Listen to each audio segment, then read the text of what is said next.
दोस्तों इस टाइम का जो सीज़न चल रहा है यानी कि गर्मी और बरसात को मिला कर के जो सीज़न ये है अभी, उस सीज़न में सबसे ज़्यादा जो समस्या आती है वो स्किन से संबंधित आती है।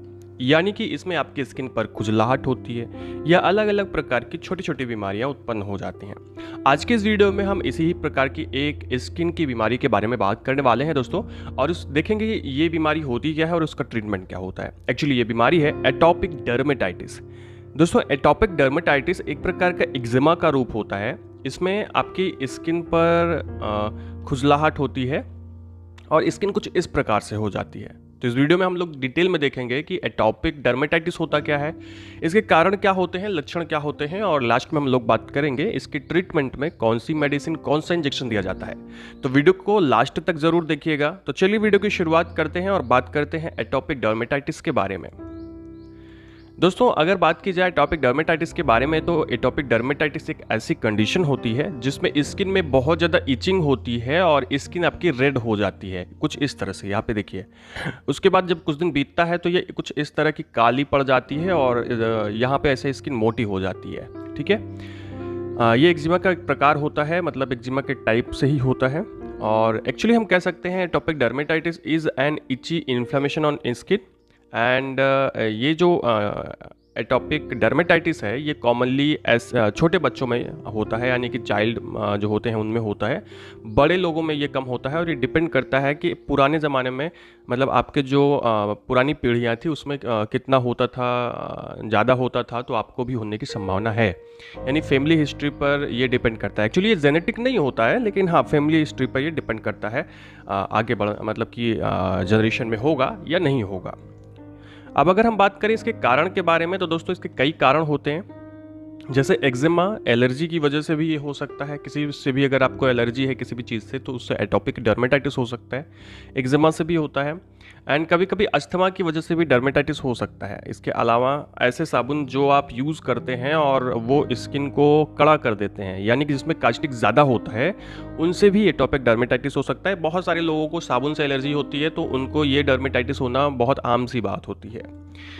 दोस्तों इसके अलावा कुछ कॉस्मेटिक्स का उपयोग जो आपके बॉडी के ऊपर अच्छा नहीं है, आप उसका भी अगर उपयोग करते हैं तो इससे भी डर्मेटाइटिस होने की संभावना होती है, यानी कि जिससे आप एलर्जिक हैं उससे होने की संभावना होती है। दोस्तों इसके अलावा कुछ ड्रग्स, कुछ इंडस्ट्रियल केमिकल्स के एलर्जी के कारण भी आपको ये हो सकता है। यानी कि मेनली जो वजह है वो बाहरी कोई भी चीज़ है जिसकी वजह से आपको एलर्जी होती है और फिर स्किन पर आपको डर्मेटाइटिस देखने को मिलता है। ओके, अब मान लीजिए डर्मेटाइटिस हो गया, आपने खुजलाया और कट गया, तो वहाँ पे इन्फेक्शन हो सकता है, क्योंकि बैक्टीरिया ऐसे जगह पे बहुत तेज़ी से इन्फेक्शन करते हैं जिससे आपको समस्या हो सकती है। तो ये कुछ कारण होते हैं एटोपिक डर्मेटाइटिस के। इन सभी कारणों से आपको बचना चाहिए, पहचानना चाहिए कि आप किससे एलर्जिक हैं। अब अगर हम बात करें इसके साइन और सिम्टम्स की कि क्या सिम्टम्स दिखाई पड़ते हैं दोस्तों, तो आपकी जो स्किन होती है वो पहले सबसे क्या होगी ना, सूखी हो जाएगी, ड्राई हो जाएगी, वहाँ पे नमी खत्म हो जाएगी। इसके अलावा इचिंग होती है और ये इचिंग रात को ज़्यादा होती है एंड दिन भर होती रहती है। इसके अलावा अगर आप जहाँ पे खुजलाते हैं वहाँ ग्रे कलर के, जैसे मैंने आपको सबसे पहले स्लाइड में दिखाया था कि ग्रे कलर के पैचेज जो होते हैं वो उस जगह पे फैल जाते हैं जहाँ पे आपको इस खुजलाहट हो रही है, और ये आपके पूरे शरीर पर भी फैल सकते हैं और बहुत खतरनाक एक्चुअली क्या, ये बहुत परेशानी देने वाली बीमारी होती है। अब जो ये पैचेज होते हैं, अब मैंने जैसे पहले बताया ना कि आपको जब इसको आप खुजलाते हैं तो कट जाता है, तो जब ये जो ग्रे कलर के पैचेज होते हैं इसको खुजलाने पे यहाँ पे लिक्विड निकलता है व्हाइट कलर का।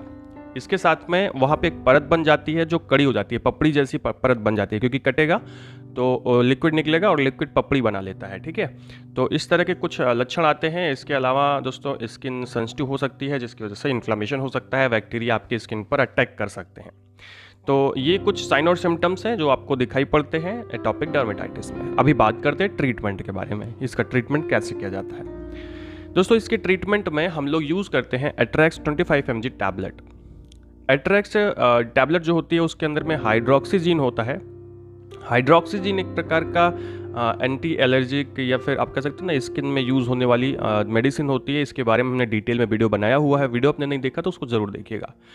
अब अगर आप एट्रैक्स टैबलेट यूज़ कर सकते हैं, इसके अलावा या इसकी जगह पे आप यूज़ कर सकते हैं डेक्सक्लोरफेनरामिन मैलिएट सस्टेन रिलीज टैबलेट। ये भी सेम टैबलेट होती है और एक ही तरह काम करती है, कोई भी ब्रांड आप लोग ले सकते हैं। इसको कैसे दिया जाता है, तो इसकी एक गोली सुबह शाम दी जाती है। अब ये कितना दिन दी जाएगी वो सीवियरिटी पे डिपेंड करता है, बाकी डॉक्टर आपको जिस तरह से प्रेस्क्राइब करते हैं। तो ये 2 टैबलेट जो हैं वो स्किन की एलर्जी के लिए दी जाती है। इसके साथ में कुछ स्टेरॉयडल मेडिसिन दी जाती है, क्योंकि आपकी स्किन से संबंधित समस्या है तो उसमें स्टेरॉयडल मेडिसिन दी जाएगी, जिसमें डेक्सोना टैबलेट दी जाती है, यानी डेक्सामेथासोन। इसको भी एक गोली सुबह शाम लेने की सलाह दी जाती है। इसके अलावा अगर आपको डेक्सोना ना दिया जाए तो ओमनाकॉटिल दिया जा सकता है। प्रेडनिसोलोन होता है, उसमें 5 mg की मेडिसिन ये दी जाती है। ये भी एक गोली सुबह शाम दी जाती है। अब यहाँ पे अगर आप ध्यान देखें, मैंने 4 दवा बताई है। ऊपर वाले में रेड कलर से एक दवा लेनी है और ग्रीन कलर से एक दवा लेनी है, दोनों में से एक दवा लेनी है। ठीक है, तो एक जो है आपकी स्किन की एलर्जी को ठीक करता है और दूसरा भी उसके काम को बढ़ा देता है और स्किन की एलर्जी को ही ठीक करता है। तो ये 2 टैबलेट्स दी जाती हैं और ये तब तक दी जाती हैं जब तक आपकी बीमारी ठीक नहीं होती है, और ये डॉक्टर के ऊपर डिपेंड करता है और आपकी सीवियरिटी के ऊपर डिपेंड करता है कि मेडिसिन कितने दिन चलाई जाएगी। मान लीजिए बहुत ज़्यादा सीवियर है तो इंजेक्शन दिया जाता है। वो कौन सा दिया जाता है, ध्यान से देखिएगा। बहुत ज़्यादा अगर समस्या ज़्यादा है तो उसमें इंजेक्शंस दिए जाते हैं, और भी समस्या है तो एक टैबलेट और दी जाती है जिसमें एरिथ्रोमाइसिन। दोस्तों, एरिथ्रोमाइसिन 500 mg की टैबलेट दी जाती है पेशेंट को। ये भी उन दोनों टैबलेट के साथ में दी जाती है, एक गोली सुबह शाम इसको भी लेने की सलाह दी जाती है। ये एक प्रकार का एंटीबायोटिक होता है जो स्किन पर इन्फ्लेमेशन होने से बचाता है। इसके अलावा आपको अगर बहुत ज़्यादा समस्या है तो डेक्सोना 2 ml का यानी डेक्सामेथासोन का IM लगाया जा सकता है, इंजेक्शन। शुरुआत में क्या करते हैं डॉक्टर कि पहले टैबलेट देने के बजाय सबसे पहले इंजेक्शन ही लगा देते हैं, और उससे क्या होता है जल्दी से रिकवर हो पाता है। तो यहाँ पे डेक्सोना या डेक्सामेथासोन 2 ml IM इंजेक्शन लगाया जाता है, 1 या 2 इंजेक्शन लगाया जाता है, उसके बाद आपको टैबलेट दे दी जाती है।